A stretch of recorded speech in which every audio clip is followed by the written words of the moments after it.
Horseshoe kidney, or sometimes renal fusion, is a congenital disorder where the two kidneys fuse together into one during fetal development, resulting in one large horseshoe-shaped kidney.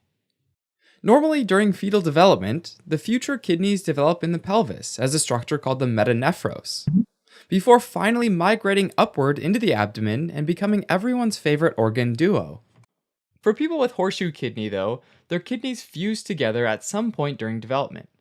And there are two main working theories on how this might happen. The first is mechanical fusion, which happens during the metanephros stage, which is about the 5th week of gestation. At this point, the two kidneys are still in the pelvis, and are therefore pretty close together, so close that it's thought that some flexion or growth of the developing spine and pelvic organs essentially pushes them together, causing the lower or inferior poles of the kidneys to touch and fuse together, forming what's called a fibrous isthmus. Fibrous because it's composed of connective tissue. The other theory involves a teratogenic event. Teratogenic means something that disrupts fetal development in some way. In this case, it's thought that the posterior nephrogenic cells, which are cells that help to form part of the kidney, migrate and rendezvous in the wrong spot, and therefore again form an isthmus connecting the two kidneys. But this time, since the isthmus is composed of kidney cells as opposed to connective tissue, it's called a parenchymal isthmus.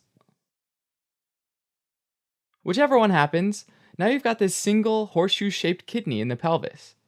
During about weeks 7 and 8, it tries to migrate up into the abdomen, but it literally hits a bit of a roadblock and hooks around the inferior mesenteric artery, which keeps it lower in the abdomen than normal.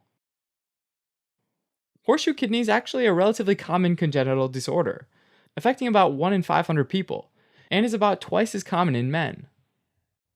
Most people with horseshoe kidney are asymptomatic, although it does predispose someone to certain complications like hydronephrosis, backup of urine due to an obstructed ureter. Also, having a horseshoe kidney is associated with kidney stones, infection, and chromosomal disorders like Turner syndrome, trisomy 13, 18, and 21. And finally, it's associated with an increased risk of kidney cancer, especially Wilms tumor and carcinoid tumor. People with horseshoe kidney alone typically don't need treatment and have a normal lifespan. Although it's important to keep in mind the abnormal structure of the horseshoe kidney if surgical intervention is needed for one of the complications or some other abdominal procedure. Alright, so a quick recap. Horseshoe kidney is a congenital disorder where the kidneys fuse sometime during development, and as it migrates, it gets hooked around the inferior mesenteric artery, keeping it lower in the abdomen.